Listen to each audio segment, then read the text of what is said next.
weeknight on KPBS Evening Edition. Survivors of the Poway Synagogue shooting are welcome to the White House. Just 5 days ago, Saturday morning, I faced evil and the worst darkness. The synagogue's rabbi and those who chased after the shooter meet with the president. And the sailor who crashed his truck off the Coronado Bridge and into Chicano Park is sentenced to more time in prison. We're seeing plastic everywhere. It's all over our freeways, it's over our roadways, it's on our beach, it's on our bayfront. Imperial Beach is trying to reduce plastic trash. Now the city is adding tougher rules on bags and other products to make it happen. If we're not helping them now, we'll eventually pay for that through tax dollars.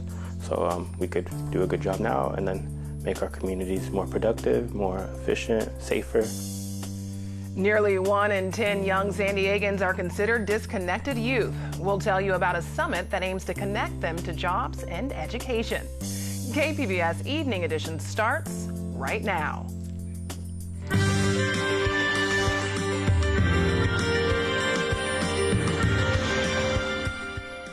Good evening. It's Thursday, May 2nd. Thanks for joining us. I'm Ebony Monet.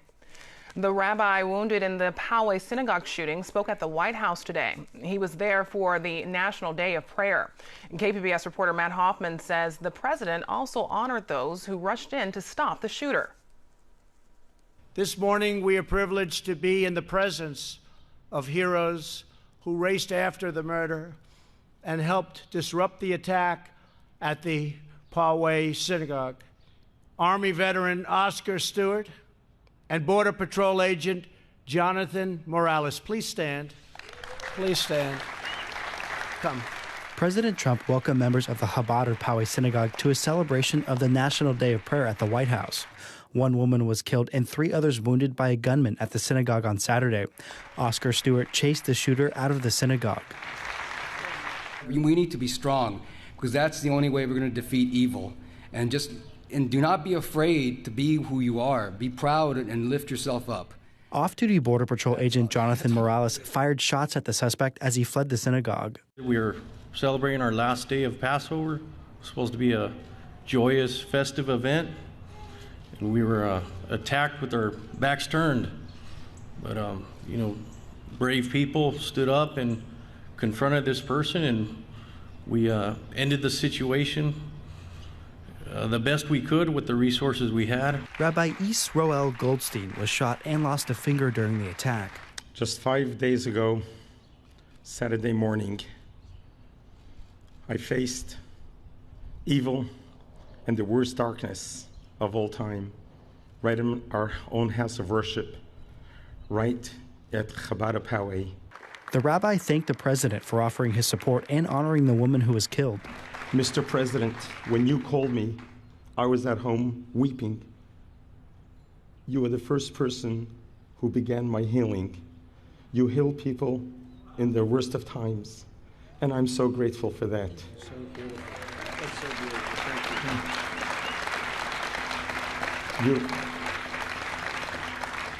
You have helped me bring great honor to Mrs. Lori Kay of blessed memory, a 60-year-old dear friend of our congregation. The president says we need to protect communities of faith. We will fight with all our strength and everything that we have in our bodies to defeat anti-Semitism, to end the attacks on the Jewish people, and to conquer all forms of persecution, intolerance, and hate. Matt Hoffman, KPBS News.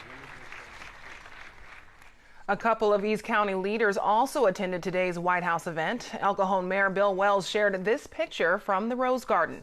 He was joined by Santee Mayor John Minto. The two mayors also met with some of California's House members. A sailor who crashed his truck off the Coronado Bridge will spend more time behind bars. Richard Cipollio listened to victims and family members of those killed during today's sentencing for the 2016 crash. His truck landed in Chicano Park, killing 4 people. Cipollio was convicted of vehicular manslaughter and DUI back in February. Imperial Beach is moving forward with tougher rules on the use of plastic bags, utensils, and other items. KPBS environment reporter Eric Anderson talked with Mayor Serge Dedina about the new restrictions. Imperial Beach officials broadened a city rule that already banned most styrofoam. State law limits the use of single-use plastic bags, but city officials added a limit on all plastic bags at city functions. And the new ordinance banned plastic utensils and straws. IB Mayor Serge Dedina says most businesses already observe the new rules, but he wanted the city to do more. We're seeing plastic everywhere. It's all over our freeways, it's over our roadways, it's on our beach, it's on our bayfront. People have become litter bugs, and it's driving us crazy, literally, and it's costing us a bunch of money to clean up. The ordinance doesn't officially take effect until November. Eric Anderson, KPBS News. Another focus for Mayor Serge Dedina is climate change and how it's already changing his city. And so we're just seeing a lot more things happening that we just never used to see before. And then the thing that comes to me, it's always, yeah, there's no money for that. Coming up a bit later on Evening Edition, how sea levels are rising in the beach community. KPBS reporter Eric Anderson will look at the financial cost and how the problem threatens other priorities for the city.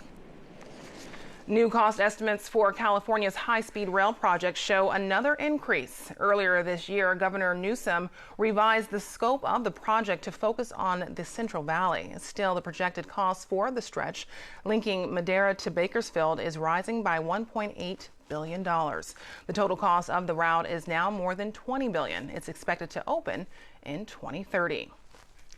California might establish a new financial aid program for community college students. Supporters of the bill demonstrated at the state capitol. Lawmakers are considering whether to fund need-based grants.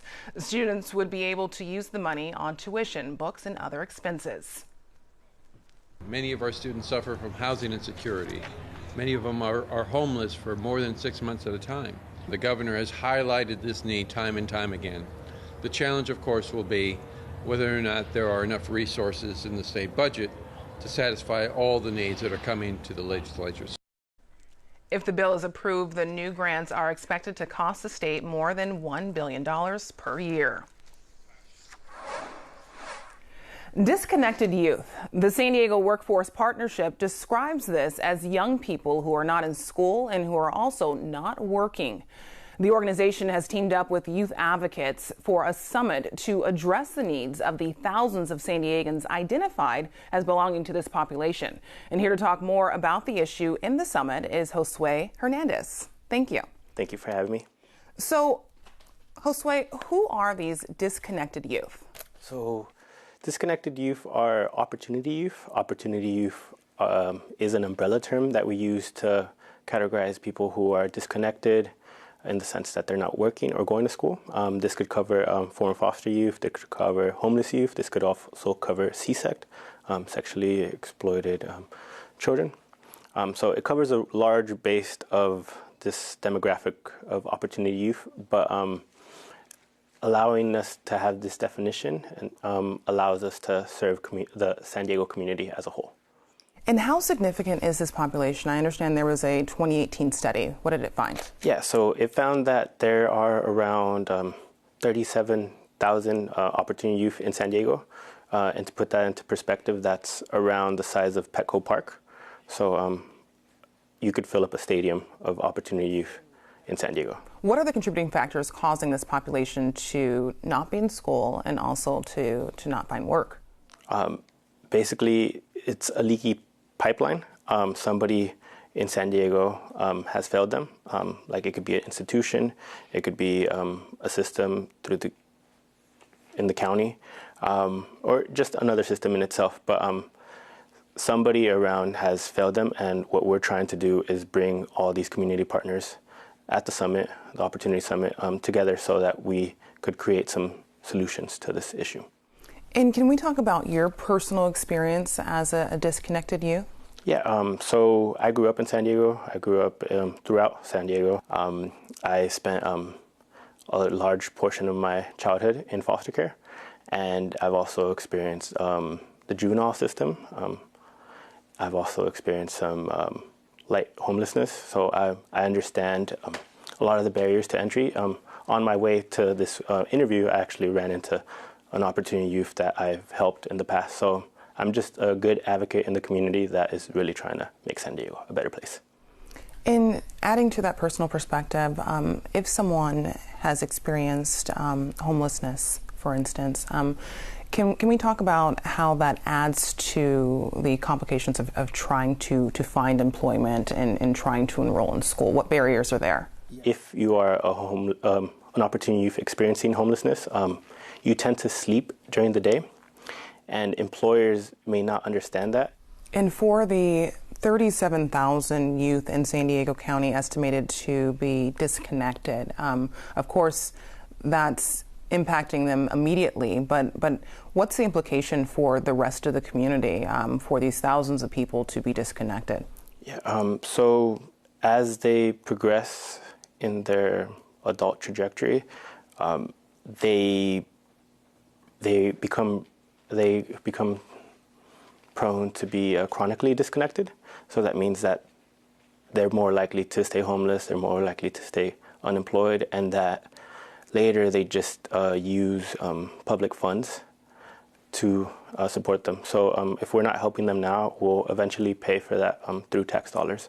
So we could do a good job now and then make our communities more productive, more efficient, safer, and we'll eventually pay for it later through other means. And I saw that this summit has a focus on youth in East County. Why so? So East County is one of the 3 communities that has had an increase of opportunity youth, East County being one of the largest ones that's seen a good amount of growth in disconnect, and also National City, West Chula Vista, and the southern part of District 8. So tell us a bit more about the summit. What will be happening and what's the goal? So the Opportunity Summit has been around for 3 years. This is the 3rd year. And we're trying to create more solutions around what policy needs to be changed. A program is only alive for the amount that the grant allows it to be alive, but a policy is more something that could create institutional change, and that's something that we're hoping to spark through this summit. Josue, thank you so much. All right, thank you. I'm Amna Nawaz. Tonight on the NewsHour, the Pentagon reveals a disturbing rise in the number of reported sexual assaults in the military. That's coming up at 7 right after Evening Edition on KPBS. It's unlikely to become law, but Democrats and a few Republicans are advancing a major climate change bill. The House voted to approve new rules that would prevent the Trump administration from leaving the Paris Climate Accord. President Trump says he intends to do so, but the soonest the U.S. could exit the treaty is next year. Even if passed by the Republican-controlled Senate, the president says he would veto the bill. One of the consequences of climate change is rising sea levels, and it's already a problem in Imperial Beach. From the KPBS Climate Desk, Eric Anderson shows us the growing challenge facing the city. A king tide brought sea levels up, and a storm was pushing big waves at the coast. This is Cortez Avenue, and back in January, this place was a mess. You can see over here the sandbags that they were using in part to hold back some of the sand and the water that was coming onto this street. If you look over here, these are the big rocks that are designed to keep the ocean off of this property. Didn't quite work out that way. The water was so high and the waves were so big, it just washed right over and brought with it sand and water. That, of course, is Cortez Avenue, where a lot of that water went when it came over the seawall. But it didn't stay there. It can't. There was too much of it. That water actually ran, much of it, into this estuary, the Tijuana River estuary. And it looked more like a lake than the wetlands it looks like now. It was a pretty normal king tide, and it looked like the ocean had just expanded and was coming at us. Serge Dedina is the mayor of Imperial Beach. And so we're just seeing a lot more things happening that we just never used to see before. Dedina knows rising ocean levels are a problem for his community of about 28,000. He joined us to talk about rising sea levels, but not where you might expect. This area is on the northern edge of the town, and it's already feeling the effect of a rising ocean. We're at the south end of San Diego Bay. This is a little inlet from the bay, which is a National Wildlife Refuge, that connects to our storm drain system and then flows under Bayside Elementary School, which is a STEAM academy. This was still a wetland right here. So really what's happening with sea level rise and coastal flooding, the water's reoccupying the area that it used to flow through anyway. Dedina says Bayside Elementary's future is uncertain because flood maps show this neighborhood could be mostly underwater if ocean levels continue to rise. Dedina says it takes just a little stormy weather to make that happen now. 25 to 50 mile an hour northwest winds pushing water this way, a king tide, heavy rain, and we're getting heavier rains than normal because of all the moisture in the atmosphere. And so water starts going starts pushing this way. You get the whole storm drain system backed up, and then you start getting the rain flooding the neighborhood as well. That's already happening. Dedina says the natural geography that is causing problems may also offer some solutions. He says there is still a buffer between San Diego Bay and the public property the school sits on. He says turning that buffer into wetland habitat could help. Dedina says it's something city officials are already talking about. What can we do in a natural climate solution way? What are the adaptation measures that we can take? What are the restoration efforts we can take? Can we sort of work with nature first and foremost and see if we can minimize the risk that way? Dedina sees promise in some of the wetland restoration the U.S. Fish and Wildlife Service has already done on the southern edge of San Diego Bay. But he's also realistic. He knows the ocean is capable of reclaiming parts of Imperial Beach, and he worries about the rising water levels and how it will hurt the rest of his city. This year we spent $15,000 on taking sand out of a National Wildlife Refuge because the federal government was closed. That's our junior lifeguard program for the summer. That means that underserved kids that don't have a lot of money get free scholarships to go to the junior lifeguard program and spend the summer at the beach. Well, if we're spending all our money on sea level rise and coastal flooding, we can't help our most underserved and low-income kids have a great quality of life, and that's really important for me. And while quality of life is an issue at Imperial Beach, so is the city's economy. Visitors pump lots of money into the community when they drop in to enjoy the coast and beaches. Most of my tips come from tourists. And they really come to take a walk on the pier, mostly. But yes, it will affect my business, yes. Cesar Romero relies on tourists for his livelihood, and while he doesn't spend a lot of time thinking about sea level rise, he does acknowledge an encroaching ocean could change everything, not just the shoreline. Eric Anderson, KPBS News. The current weather pattern will remain steady through the weekend. Dajia Swad has tonight's forecast. We'll continue to notice low clouds here across San Diego County, especially at the coast for your night and morning hours. We are overall under the influence of high pressure. So as we look at our satellite and radar, clouds down towards our area, but high pressure is overall across the southwest, meaning limited precipitation. Tonight, partly cloudy skies in San Diego with a low 59. Also looking at the chance for clouds and towards Oceanside with a low of 54. Then as you head inland, not going to be as generous with those clouds into Borrego Springs with a low 62, dropping down to 45 in Mount Laguna. We talk about Friday, stepping closer to the weekend, still pretty tranquil for California, Nevada, back into Arizona, as well as the Four Corners, just dry under the influence of high pressure. Once again, the morning hours into San Diego, Oceanside, going to be looking at that marine layer onshore flow, bringing in the low clouds. We continue throughout your day. Partly cloudy in Oceanside with a high of 69. Some clouds likely into San Diego, also in the upper 60s. Lots of sun blazing in Borrego Springs and heat with a high of 94 and topping off at 66 in Mount Laguna. We head into your weekend, and that warmth still in place for much of the western half of the U.S.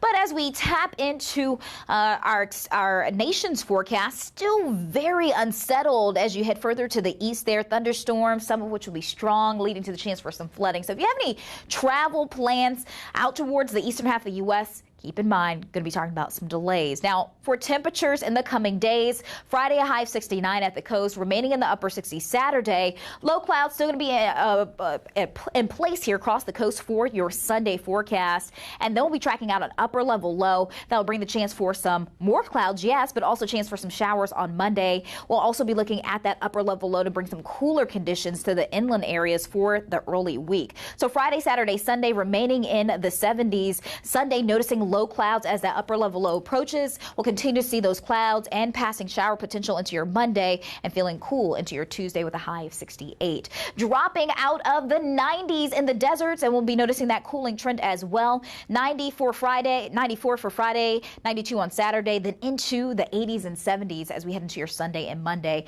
Also noticing that cooler air touching us here in the mountains for your Sunday high, only 53, Monday 48. Reporting for KPBS News, I'm your meteorologist, Dajia Swad. Back to you. The city of San Diego thinks one of its oldest entertainment venues can bring in more money. KPBS reporter Matt Hoffman has details on the calls for proposals to operate Pechanga Arena. The city of San Diego pulled in nearly $600,000 in fiscal year 2018 from Pechanga Arena right here behind me in the Midway District. That includes revenues from things like parking, the swap meet, and naming rights. But the city thinks it can do better. A city spokesman says even more money could be made from the arena. The spokesman says this comes after a careful study of the property. Pechanga Arena San Diego sits on city-owned land that is operated by AEG Management SD. The arena's current operating lease ends next May. The request for proposals issued by the city calls for a new lease of no longer than 3 years. At the city's discretion, it could be extended for up to 2 more years. The RFP notes the arena hosts a handful of sports teams and nearly 150 events per year, bringing in over 600,000 guests. The current operating lease doesn't provide the city with a percentage of rent from events held inside the arena. Matt Hoffman, KPBS News. Avengers Endgame is breaking box office records, but KPBS cinema junkie Beth Accomando says there's a lot more to see right about now, including real science at the Natural History Museum.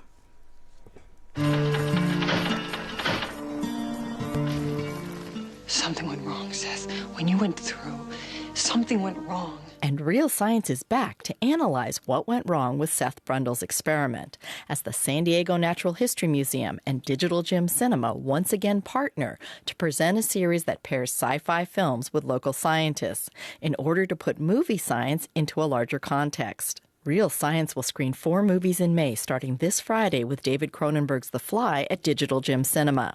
We've got an incoming message. Next up will be Matt Damon in The Martian, and then Brad Pitt saving humanity in World War Z. Both of those films screen at the San Diego Natural History Museum. The series concludes on May 24th with Damnation Alley at Digital Gym Cinema. And there'll be a discussion about armor-plated cockroaches and the insect apocalypse. But if sci-fi's not your thing, have no fear. Film Geek San Diego is continuing its Pre-Code Hollywood film series on Sunday at Digital Gym Cinema with the Howard Hughes-produced film Cock of the Air. The version being screened was carefully restored by the Academy Film Archive. Here, preservationist Heather Linville explains part of the restoration process. Cock of the Air came out in 1932, which was at the beginning of the production code. The studios were getting some feedback from religious groups, and as a result, Cock of the Air had many red flags. As I was winding through, I saw this woman wearing nothing but a suit of armor, and I realized, oh my gosh, we have the uncensored picture of Cock of the Air, but we were missing the soundtrack of the censored material. A different kind. That was a song. The film serves up a delightful bit of pre-code naughtiness that was almost lost forever. But thanks to the Academy, we now have it to enjoy on the big screen. Beth Accomando, KPBS News. Now, here's a recap of tonight's top stories. President Donald Trump welcomed survivors of the Poway Synagogue shooting to the White House. They took part in an event marking the National Day of Prayer. The mayors of El Cajon and Santee also made the trip to Washington. A local sailor has been sentenced to more than 9 years in prison. Richard Cipollio killed 4 people when he crashed his truck in 2016 off the Coronado Bridge. The truck fell into a crowd at Chicano Park. Cipollio was convicted of vehicular manslaughter and DUI. The price for California's high-speed rail project is increasing. The latest budget projected adds $1.8 billion for the initial stretch in the Central Valley. It's expected to be finished in 2030. Now here's a look at what we're working on for tomorrow in the KPBS newsroom. The challenges in responding to domestic terrorism. Midday Edition looks at the Poway shooting and those motivated by violence and white supremacy. And on Midday Edition, regulating short-term rentals, how a potential state law could severely limit how people use platforms like Airbnb. You can find tonight's stories on our website, kpbs.org/evening edition. Thanks for joining us. Have a great night.